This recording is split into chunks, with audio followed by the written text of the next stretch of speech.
Hello friends book Taylor पर आप सभी का स्वागत है। आज हम बात करने वाले हैं the art of letting go बियनिक ट्रेंटन बुक के बारे में। खुद को समझना और कंट्रोल छोड़ना एक बहुत ही गहरा लेकिन बेहद सशक्त करने वाला अनुभव है। जब हम खुद को जानते हैं तो हमें ये एहसास होता है कि हम किन चीज़ों को कंट्रोल कर सकते हैं और किन्हीं नहीं।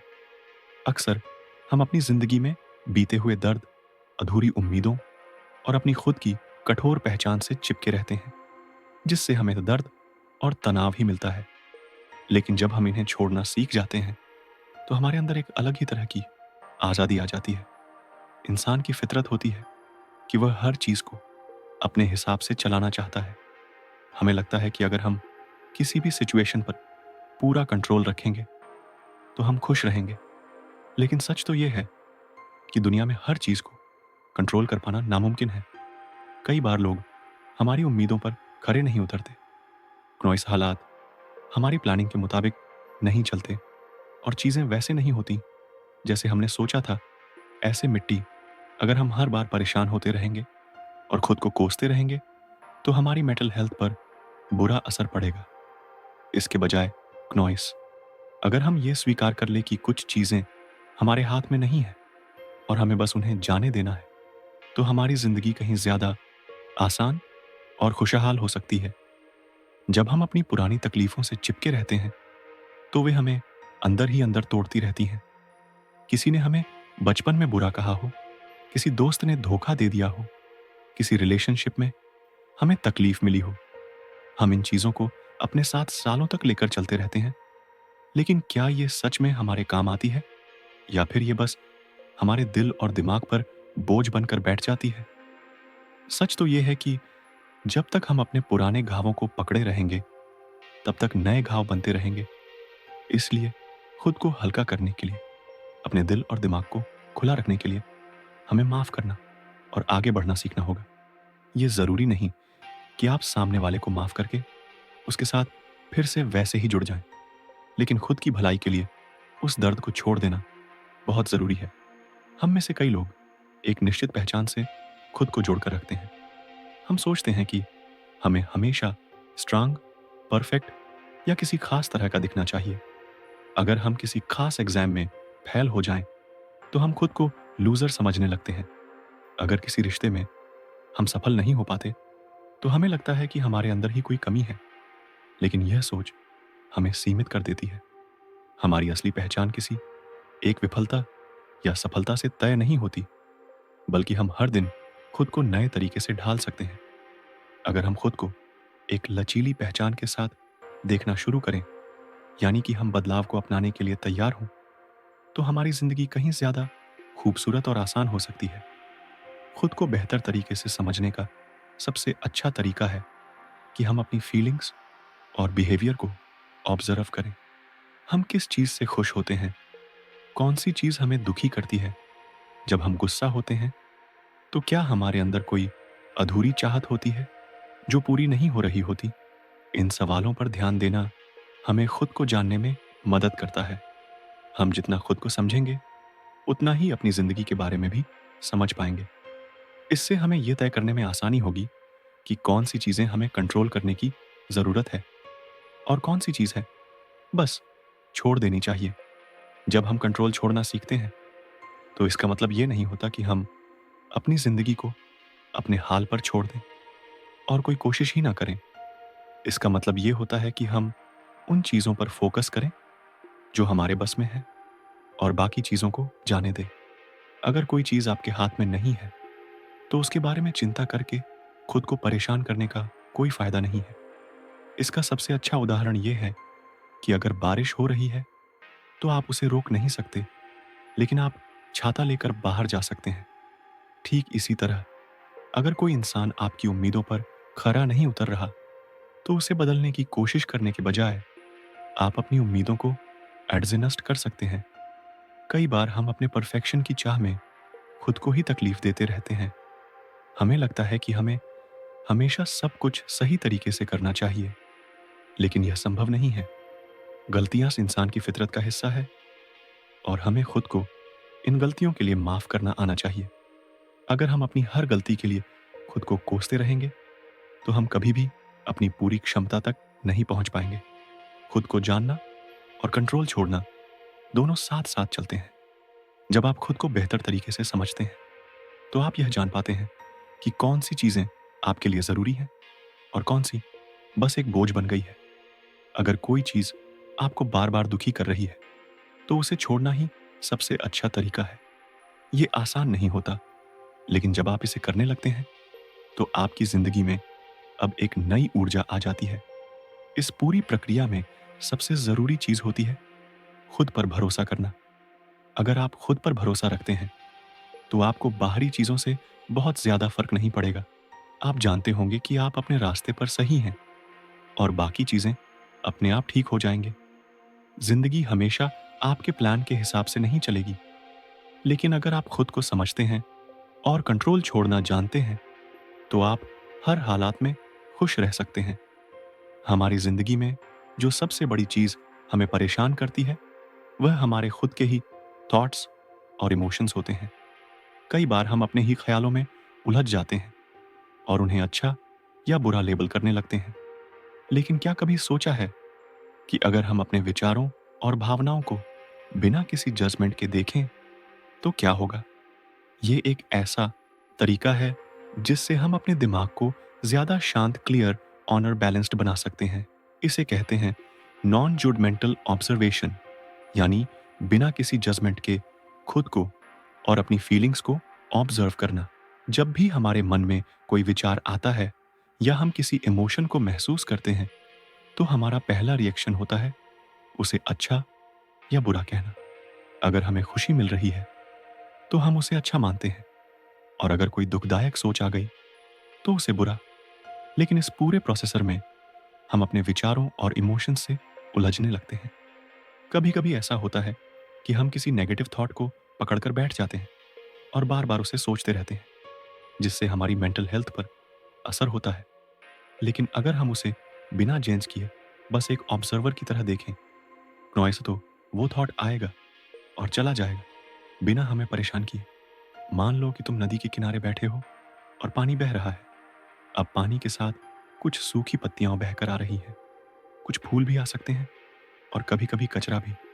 अगर तुम हर चीज को पकड़ने लगो, तो क्या होगा? तुम उलझ जाओगे, परेशान हो जाओगे। लेकिन अगर तुम सिर्फ उसे बहते हुए देखो, बिना कुछ सोचे, बिना कुछ पकड़े, तो क्या होगा? तुम शांत रहोगे।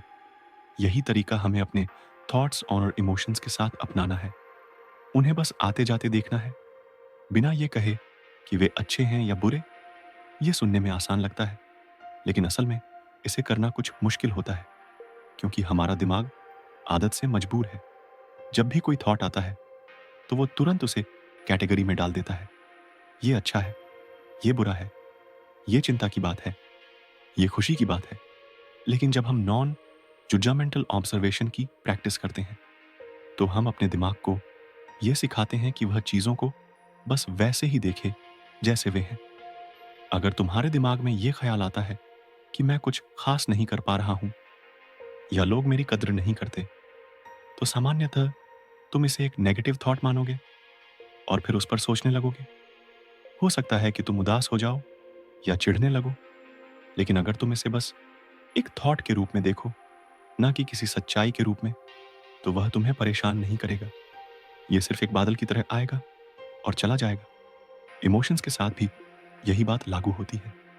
कई बार हमें गुस्सा, दुख, डर या शर्मिंदगी महसूस होती है और हम उसे बुरा मानकर उसे दबाने की कोशिश करते हैं या फिर उससे बचने लगते हैं। लेकिन इससे वह इमोशन और मजबूत हो जाता है। अगर तुम उसे बस ऑब्जर्व करो, उसे अलाउ करो कि वो आए और फिर खुद ही चला जाए, तो वह तुम्हें ज्यादा परेशान नहीं करेगा। नॉन जजमेंटल ऑब्जर्वेशन हमारे इमोशनल रेगुलेशन में बहुत मदद करता है। जब हम अपनी भावनाओं को बिना किसी जजमेंट के देखना सीख जाते हैं, तो हम उन पर बेहतर तरीके से काबू पा सकते हैं। उदाहरण के लिए, अगर किसी सिचुएशन में तुम्हें गुस्सा आ रहा है, तो आमतौर पर दो चीजें होती हैं। या तो तुम उस गुस्से में बह जाते हो और कुछ ऐसा कर देते हो जिसका बाद में पछतावा होता है, या फिर तुम उसे दबाने की कोशिश करते हो जिससे वह अंदर ही अंदर सुलगता रहता है। लेकिन अगर तुम सिर्फ इस गुस्से को देखो और कहो कि ओह, अभी मेरे अंदर गुस्सा आ रहा है, बिना ये कहे कि ये अच्छा है या बुरा, तो वो गुस्सा धीरे धीरे कम होने लगेगा। इस तरह की ऑब्जर्वेशन से हमारी डिसीजन मेकिंग भी बेहतर होती है। जब हमारा दिमाग क्लियर होता है और हम अपनी भावनाओं से उलझे बिना कोई फैसला लेते हैं, तो वो ज्यादा सही होता है।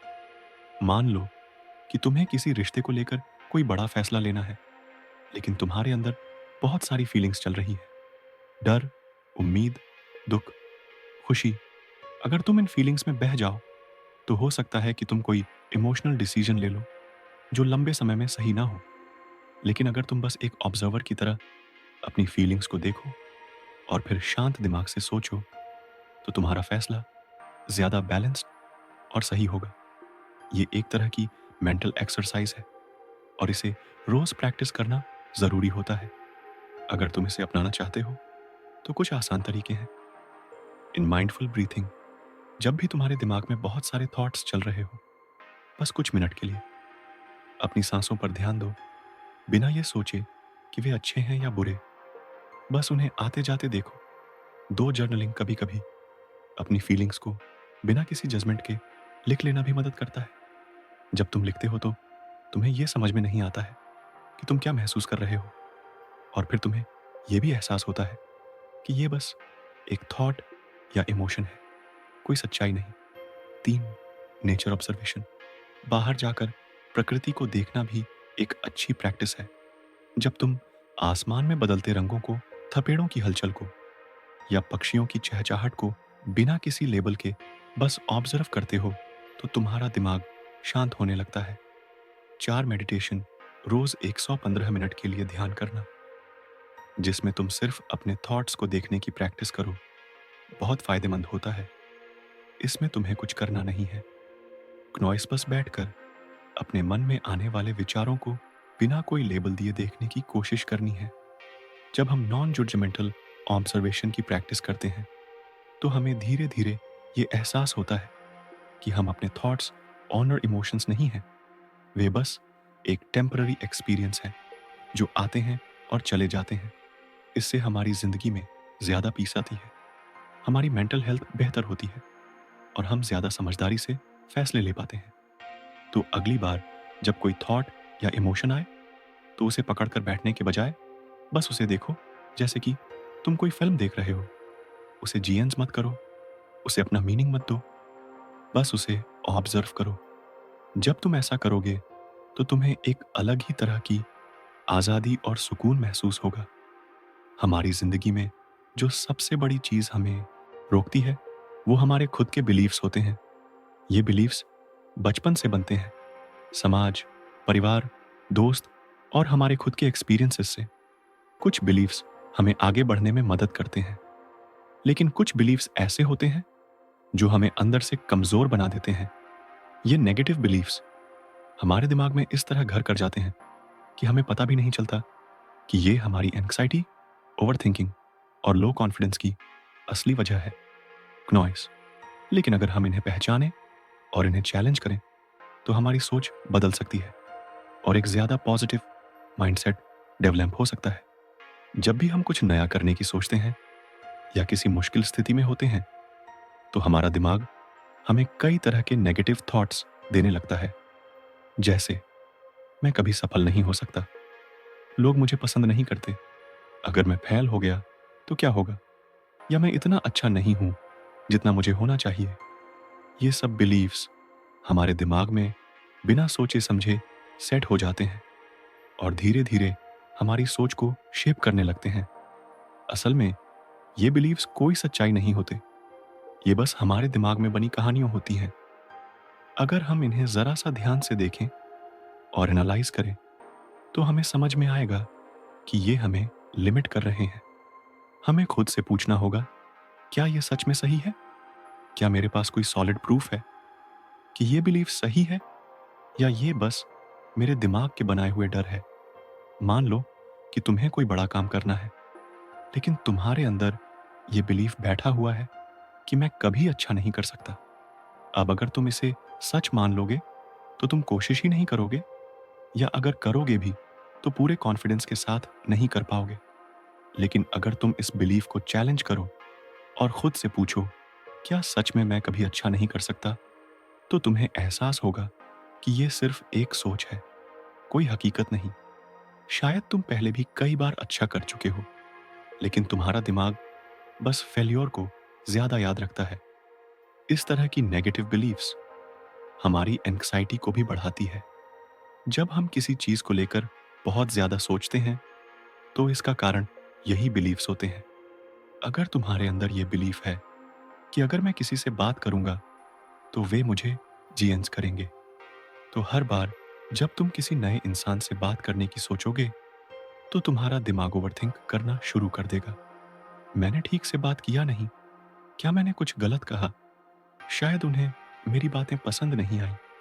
ये सारे थॉट्स तुम्हारे अंदर घबराहट और डर पैदा कर देंगे। लेकिन अगर तुम इस बिलीव को चैलेंज करो और खुद से कहो, क्या हर कोई मुझे जेंस करने के लिए बैठा है? क्या मैंने कभी ऐसे लोगों से बात की है जो मुझे पसंद करते हैं? तो तुम्हें समझ में आएगा कि ये बिलीव गलत है और इसे बदलने की जरूरत है। हमारे दिमाग में एक खास तरह का पैटर्न बन जाता है। अगर हम बार बार नेगेटिव बिलीव्स को दोहराते हैं, तो हमारा दिमाग उन्हें सच मान लेता है और हमारी सोच उसी पैटर्न में चलने लगती है। लेकिन अच्छी खबर यह है कि हम इस पैटर्न को बदल सकते हैं। न्यूरोसाइंस बताता है कि हमारा दिमाग फ्लेक्सिबल होता है, जिसे न्यूरोप्लास्टिसिटी कहते हैं। इसका मतलब है कि अगर हम अपनी सोच को बार बार बदलने की कोशिश करें, तो नया माइंड सेट डेवलप किया जा सकता है। नॉइस नेगेटिव बिलीव्स को चैलेंज करने के लिए सबसे पहले हमें उन्हें पहचानना होगा। इसके लिए हमें अपने थॉट्स को ऑब्जर्व करना होगा। जब भी तुम्हें कोई डराने या रोकने वाला थॉट आए, उसे लिख लो। फिर उससे पूछो, क्या ये बिलीफ सच में सही है? 2, क्या इसका कोई प्रूफ है या ये सिर्फ मेरा डर है? 3, क्या मैं इसे एक और नजरिए से देख सकता हूँ? 4, अगर मेरा कोई दोस्त इस सिचुएशन में होता तो मैं उसे क्या सलाह देता? मान लो कि तुम्हारे अंदर ये बिलीफ है, मैं कभी लीडर नहीं बन सकता क्योंकि मैं इंट्रोवर्ट हूँ। अब इस बिलीफ को चैलेंज करो। क्या सच में हर लीडर एक्सट्रोवर्ट होता है? स्टीव जॉब्स, मार्क जुकरबर्ग जैसे कितने ही सफल लोग इंट्रोवर्ट्स थे, फिर भी वे बड़े लीडर्स बने। जब तुम इस बिलीफ को चैलेंज करोगे, तो तुम्हें समझ में आएगा कि यह सिर्फ तुम्हारे दिमाग का बनाया हुआ एक झूठा डर था। नेगेटिव बिलीफ्स को बदलने के लिए हमें नए पॉजिटिव बिलीफ्स बनाने होंगे। अगर तुम्हारे अंदर यह बिलीफ है कि मैं कभी कुछ बड़ा नहीं कर सकता, तो इसे बदलकर यह कहना शुरू करो, अगर मैं कोशिश करूं तो मैं बहुत कुछ कर सकता हूं। बार बार इसे दोहराओ जब तक कि तुम्हारा दिमाग इसे सच मानना ना शुरू कर दे। नॉइस के लिए अफॉर्मेशंस बहुत काम आती है। जब तुम बार बार अपने दिमाग को पॉजिटिव बिलीव से भरोगे, तो धीरे धीरे तुम्हारा सबकॉन्शियस माइंड उन्हें एक्सेप्ट करने लगेगा। जैसे मैं अपने फियर से बड़ा हूं, मैं अपनी सोच बदल सकता हूं, मैं कॉन्फिडेंट हूं और मुझ में सफलता पाने की ताकत है, मुझे खुद पर भरोसा है। अफॉर्मेशंस को रोज सुबह और सोने से पहले बोलने की आदत डालो। इससे तुम्हारा दिमाग धीरे धीरे नया पैटर्न बनाने लगेगा। माइंडफुलनेस भी एक बहुत अच्छा तरीका है नेगेटिव बिलीव्स को बदलने का।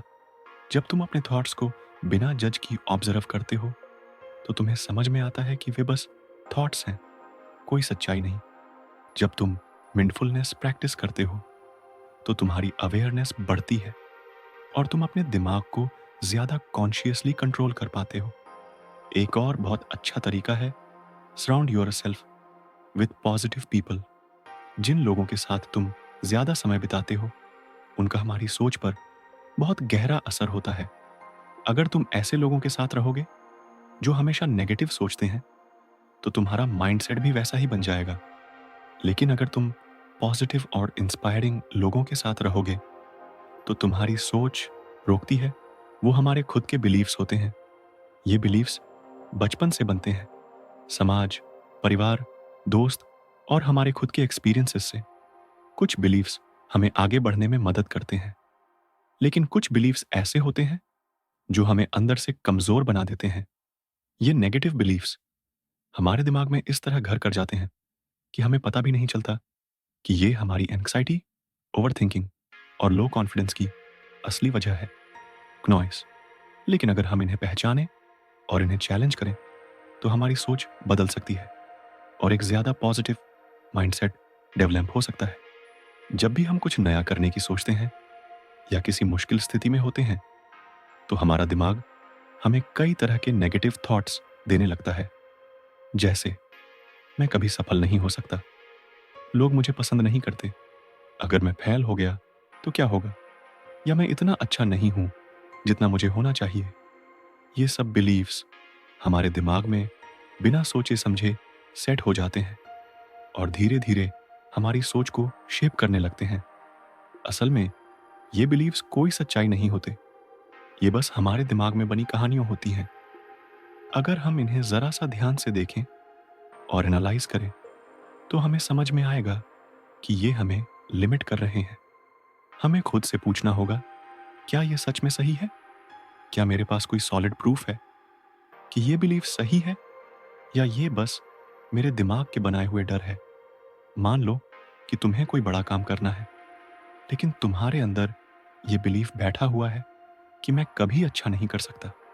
अब अगर तुम इसे सच मान लोगे, तो तुम कोशिश ही नहीं करोगे, या अगर करोगे भी तो पूरे कॉन्फिडेंस के साथ नहीं कर पाओगे।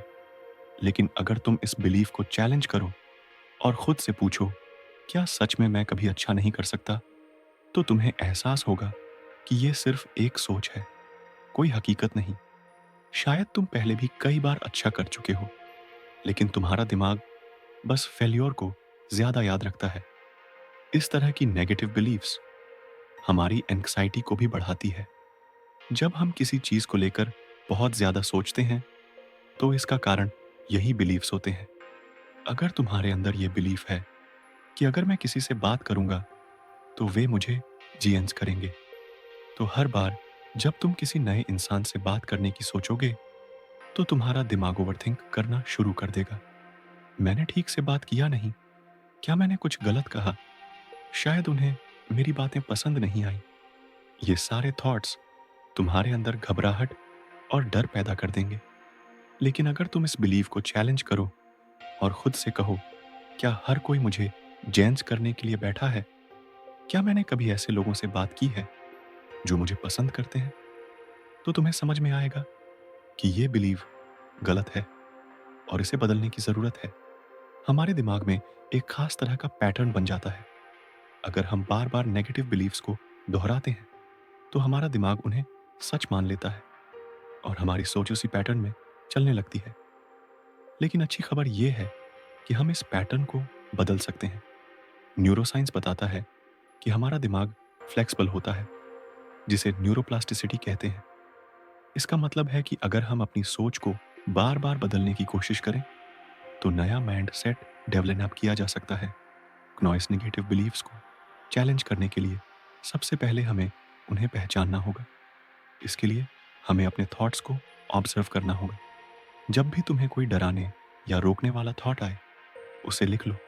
फिर उससे पूछो, क्या यह बिलीफ सच में सही है? 2, क्या इसका कोई प्रूफ है, या ये सिर्फ मेरा डर है? 3, क्या मैं इसे एक और नजरिए से देख सकता हूँ? 4, अगर मेरा कोई दोस्त इस सिचुएशन में होता, तो मैं उसे क्या सलाह देता? मान लो कि तुम्हारे अंदर ये बिलीफ है, मैं कभी लीडर नहीं बन सकता क्योंकि मैं इंट्रोवर्ट हूँ। अब इस बिलीफ को चैलेंज करो। क्या सच में हर लीडर एक्सट्रोवर्ट होता है? स्टीव जॉब्स, मार्क जुकरबर्ग जैसे कितने ही सफल लोग इंट्रोवर्ट्स थे, फिर भी वे बड़े लीडर्स बने। जब तुम इस बिलीफ को चैलेंज करोगे, तो तुम्हें समझ में आएगा कि यह सिर्फ तुम्हारे दिमाग का बनाया हुआ एक झूठा डर था। नेगेटिव बिलीफ्स को बदलने के लिए हमें नए पॉजिटिव बिलीफ्स बनाने होंगे। अगर तुम्हारे अंदर यह बिलीफ है कि मैं कभी कुछ बड़ा नहीं कर सकता, तो इसे बदलकर यह कहना शुरू करो, अगर मैं कोशिश करूं तो मैं बहुत कुछ कर सकता हूं। बार बार इसे दोहराओ जब तक कि तुम्हारा दिमाग इसे सच मानना ना शुरू कर दे। नॉइस के लिए अफॉर्मेशंस बहुत काम आती है। जब तुम बार बार अपने दिमाग को पॉजिटिव बिलीव से भरोगे, तो धीरे धीरे तुम्हारा सबकॉन्शियस माइंड उन्हें एक्सेप्ट करने लगेगा। जैसे मैं अपने फियर से बड़ा हूँ, मैं अपनी सोच बदल सकता हूँ, मैं कॉन्फिडेंट हूँ और मुझ में सफलता पाने की ताकत है, मुझे खुद पर भरोसा है। अफर्मेशंस को रोज सुबह और सोने से पहले बोलने की आदत डालो। इससे तुम्हारा दिमाग धीरे धीरे नया पैटर्न बनाने लगेगा। माइंडफुलनेस भी एक बहुत अच्छा तरीका है नेगेटिव बिलीव्स को बदलने का। जब तुम अपने थॉट्स को बिना जज की ऑब्जर्व करते हो तो तुम्हें समझ में आता है कि वे बस थॉट्स हैं, कोई सच्चाई नहीं। जब तुम माइंडफुलनेस प्रैक्टिस करते हो तो तुम्हारी अवेयरनेस बढ़ती है और तुम अपने दिमाग को ज्यादा कॉन्शियसली कंट्रोल कर पाते हो। एक और बहुत अच्छा तरीका है surround your self with positive people. जिन लोगों के साथ तुम ज्यादा समय बिताते हो उनका हमारी सोच पर बहुत गहरा असर होता है। अगर तुम ऐसे लोगों के साथ रहोगे जो हमेशा नेगेटिव सोचते हैं तो तुम्हारा माइंडसेट भी वैसा ही बन जाएगा। लेकिन अगर तुम पॉजिटिव और इंस्पायरिंग लोगों के साथ रहोगे तो तुम्हारी सोच उसमें घूमती रहती है। इस वजह से हमें ठीक से नींद नहीं आती। लेकिन अगर हम सोने से पहले कुछ काम कर लेते हैं तो हमारी नींद अच्छी हो जाती है। पहले अपने दिमाग में चल रही सारी बातें लिखते तो हमारा माइंड रिलैक्स हो जाता है और हमें अच्छी नींद आती है। 5 ग्रेटिट्यूड ब्रेन डंप सिर्फ प्रॉब्लम्स और वरीज को ही नहीं बल्कि अपनी ब्लेसिंग्स और अचीवमेंट्स को भी लिखो। जब हम उन चीज़ों को लिखते हैं जिनके लिए हम ग्रेटफुल हैं तो हमारा दिमाग ऑटोमेटिकली पॉजिटिव माइंड सेट की तरफ शिफ्ट होने लगता है। ब्रेन डंपिंग का सबसे अच्छा फायदा यह है कि ये हमारी ओवरथिंकिंग को कम करता है। जब कोई थॉट हमारे दिमाग में बार बार घूमता रहता है तो वे हमारी एनर्जी को ड्रेन कर देता है। लेकिन जब हम उसे लिख देते हैं तो वे हमारे दिमाग से बाहर निकल जाता है और हमें मेंटल पीस मिलती है। ये तकनीक डिसीजन मेकिंग में भी मदद करती है। जब हमारे पास बहुत सारी ऑप्शंस होती हैं और हमें समझ नहीं आता कि कौन सा ऑप्शन सही है तो ब्रेन डंपिंग हमें क्लैरिटी देता है। तुम अलग अलग पॉसिबिलिटीज को लिख सकते हो, उनके प्रोस और कॉन्स देख सकते हो और फिर एक इन्फॉर्म्ड डिसीजन ले सकते हो। हीलिंग के लिए भी ये एक बहुत पावरफुल तरीका है। अगर तुम्हारे अंदर कोई पुराना गम दर्द या गिल्ट है तो उसे लिख दो, अपने इमोशंस को वर्ड्स दो और उन्हें बाहर निकाल दो। इससे तुम्हें इमोशनल रिलीफ मिलेगा और तुम ज्यादा हल्का महसूस करोगे। सबसे अच्छी बात यह है कि ब्रेन डंपिंग करने के लिए तुम्हें किसी भी तरह की स्पेशल स्किल्स की जरूरत नहीं है। बस एक नोटबुक लो और लिखना शुरू कर दो। अगर तुम रोज सिर्फ 10 से 15 मिनट भी यह प्रैक्टिस करते हो तो तुम्हें बहुत सारे पॉजिटिव चेंजेस देखने को मिलेंगे। तुम्हारा दिमाग क्लियर होगा, स्ट्रेस कम होगा, ओवर थिंकिंग घटेगी और तुम्हें अपनी लाइफ में ज्यादा कंट्रोल महसूस होगा। तो अगली बार जब तुम्हारा दिमाग किसी बोझ से भारी लगे तो उसे अपने अंदर रखने के बजाय बाहर निकाल दो। लिखो, बिना रुके, बिना सोचे और देखो कि तुम्हारा माइंड कैसे फ्री और रिलैक्स्ड महसूस करता है।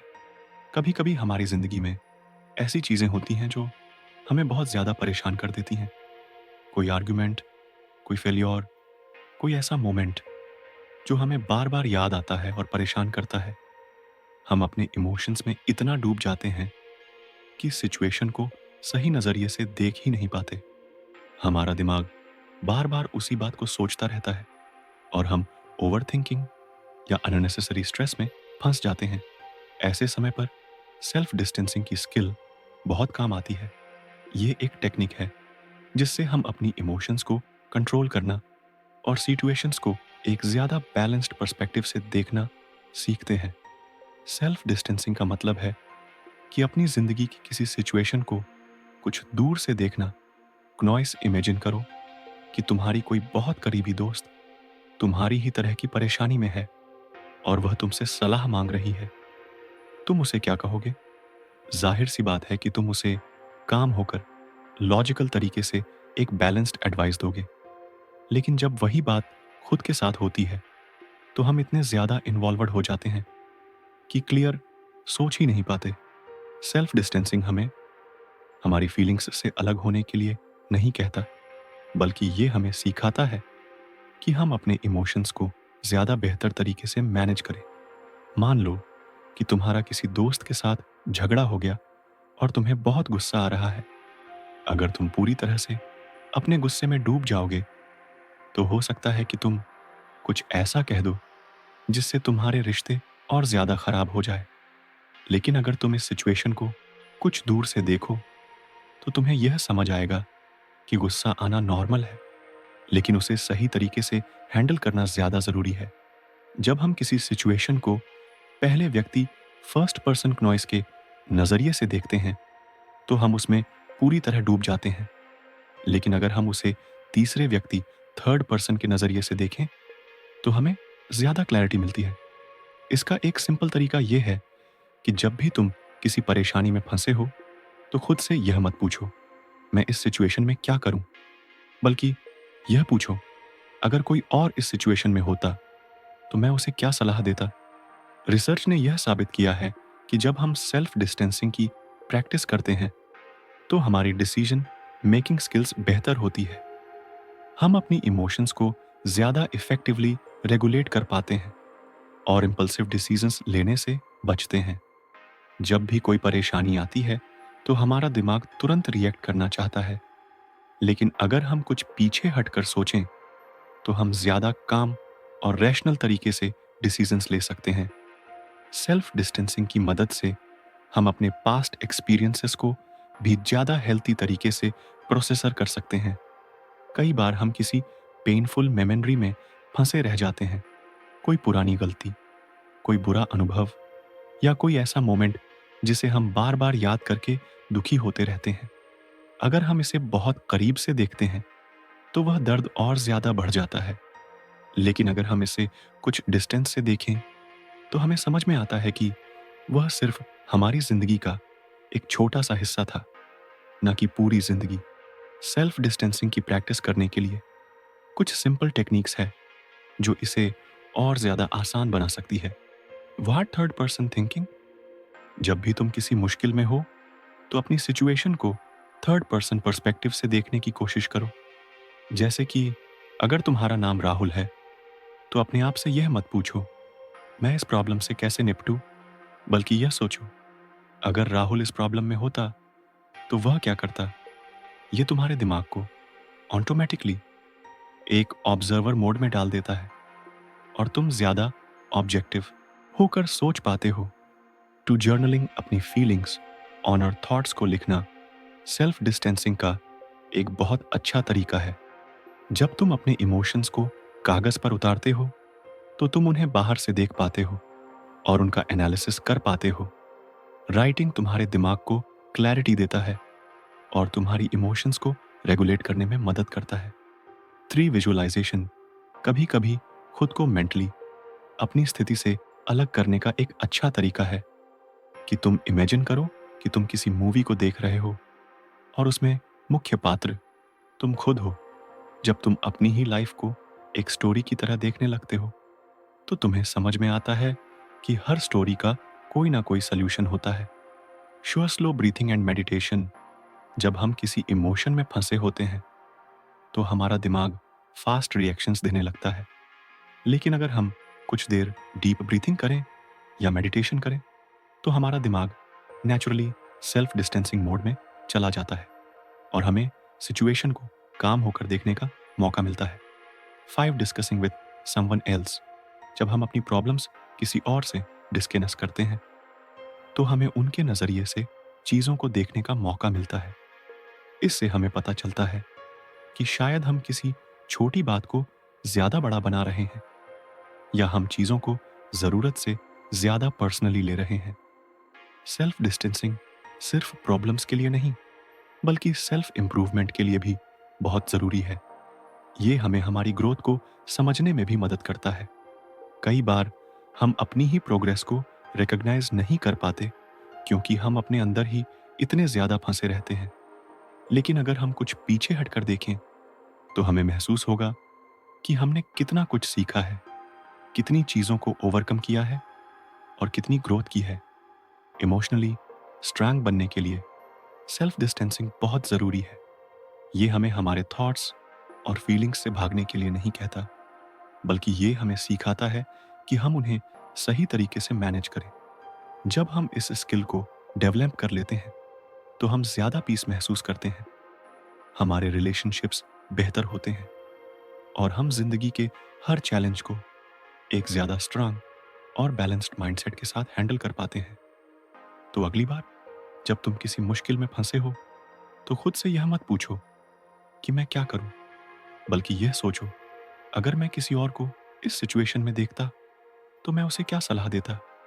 यह सिंपल सी टेक्निक तुम्हें हर सिचुएशन में एक बेटर और मोर ऑब्जेक्टिव इंसान बनने में मदद करेगी।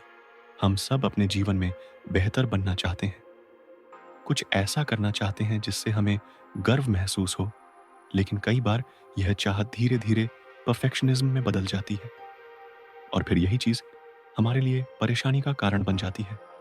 हमें लगता है कि जो भी करें वह बिल्कुल फ्लॉलेस हो, उसमें कोई गलती ना हो। लेकिन क्या सच में परफेक्शन हासिल किया जा सकता है? सच तो यह है कि परफेक्शन सिर्फ एक इल्यूशन है, एक ऐसा गोल जिसे कभी भी पूरी तरह से हासिल नहीं किया जा सकता। लेकिन अगर हम परफेक्शन के बजाय एक्सीलेंस की ओर बढ़ने की सोचें, तो हमारी ग्रोथ ज़्यादा अच्छी होगी, हम ज़्यादा सीखेंगे और हमारी ज़िंदगी ज़्यादा संतोषजनक होगी।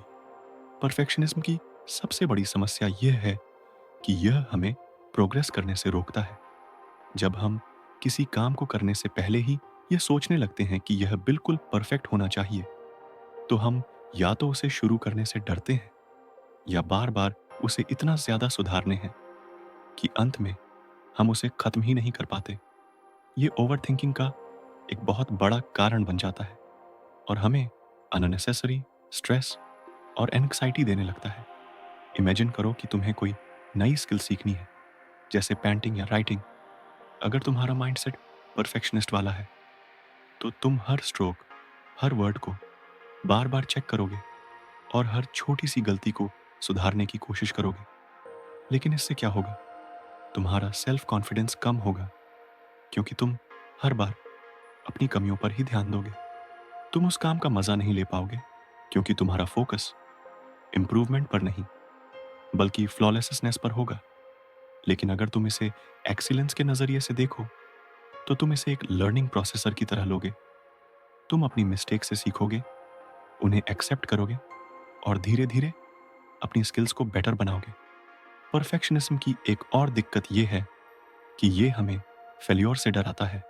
एक परफेक्शनिस्ट इंसान के लिए फेल्योर का मतलब होता है कि वह पूरी तरह से नाकाम हो गया। लेकिन सच तो यह है कि फेल्योर सीखने का सबसे अच्छा तरीका है। जब हम गलती करते हैं, तभी हमें पता चलता है कि क्या सही है और क्या गलत। लेकिन अगर हम परफेक्शनिज्म के कारण हर गलती से बचने की कोशिश करेंगे, तो हम सीखने के मौके भी खो देंगे। इस माइंडसेट को बदलने के लिए हमें परफेक्शनिज्म को पहचानना और उसे चैलेंज करना ज़रूरी है।